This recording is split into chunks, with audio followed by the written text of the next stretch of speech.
కాళేశ్వరం అవినీతి కేసులో అరెస్టులు తప్పవా? సిబిఐ ఎప్పుడు విచారణ చేపడుతుంది? ఎవరెవరిని అరెస్టు చేస్తుంది? బీఆర్ఎస్ నేతలు పలువురు అధికారుల్లో ఇప్పుడున్న టెన్షన్ ఇదేనా? కాళేశ్వరం ఫైల్స్ లో నెక్స్ట్ ఏం జరగబోతుంది? Have a look.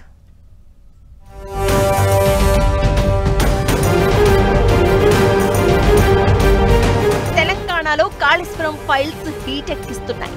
ఏ క్షణం సిబిఐ విచారణ చేపడుతుందోనన్న ఆలోచన పలువురి అధికారుల గుండెల్లో రైళ్లు పరిగెత్తిస్తోంది. మాజీ సీఎం కేసీఆర్, మాజీ మంత్రులు హరీష్ రావు, ఈటెల రాజేందర్ తో పాటు బీఆర్ఎస్ హయాంలో కాళేశ్వరం ప్రాజెక్టు కోసం పనిచేసిన అధికారుల్లో ఇదే టెన్షన్ మొదలైంది. సిబిఐ ఎంట్రీతో ఏం జరగబోతోందోనన్న ఆందోళన మొదలైంది. పీసీ ఘోష్ నివేదికపై అసెంబ్లీలో చర్చించిన తర్వాత సీఎం రేవంత్ రెడ్డి ఈ కేసును సిబిఐకి అప్పగిస్తూ జీవో పాస్ చేశారు. అదే సమయంలో మాజీ సీఎం కేసీఆర్, మాజీ మంత్రి హరీష్ రావు హైకోర్టును ఆశ్రయించారు. పీసీ ఘోష్ నివేదిక ఆధారంగా చర్యలు తీసుకోవద్దని కోరారు. దీంతో వారి అప్పీలుకు అనుగుణంగా హైకోర్టు తీర్పిచ్చింది. విచారణను అక్టోబర్ 7కు వాయిదా వేసింది.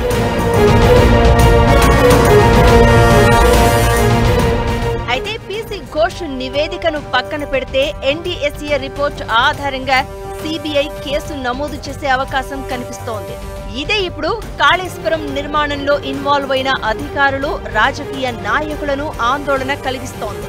కాళేశ్వరం ప్రాజెక్టులోని మేడిగడ్డ, అన్నారం, సుందిళ్ల బ్యారేజీల నిర్మాణంలో జరిగిన లోపాలపై ఎన్డీఎస్ఏ పూర్తి స్థాయి నివేదిక ప్రభుత్వానికిచ్చింది.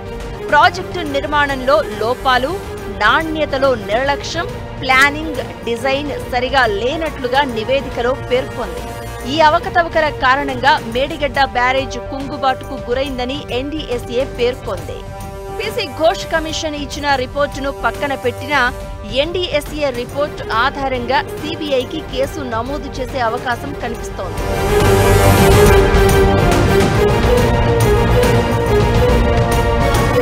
అయితే హైకోర్టు నుంచి పూర్తి స్థాయి నిర్ణయం వచ్చిన తర్వాతనే సిబిఐ రంగంలోకి దిగనున్నట్లు టాక్ వినిపిస్తోంది. ఇలా ఉంటే మరోవైపు ఏ క్షణాన సిబిఐ ఎంట్రీ ఇస్తుందో అన్న భయం అధికారుల్లో మొదలైంది. Smita Sabharwal, SK Joshi, ENC Muralidhar, irrigation అధికారి హరిరామ్తో పాటు పలువురు అధికారులకు సిబిఐ భయం పట్టుకుంది.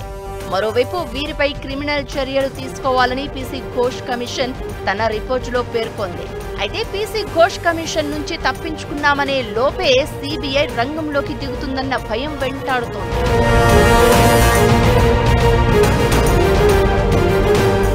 సిబిఐ విచారణ మొదలు పెడితే అరెస్టు తప్పదేమోనన్న టెన్షన్ మొదలైంది.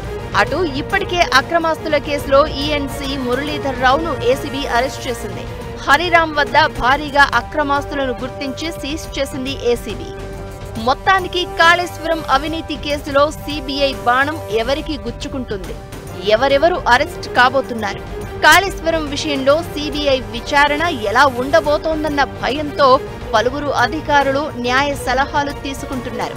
మరి సిబిఐ ఎంట్రీతో ఈ కేసు ఎలాంటి మలుపులు తిరుగుతుందో చూడాలి.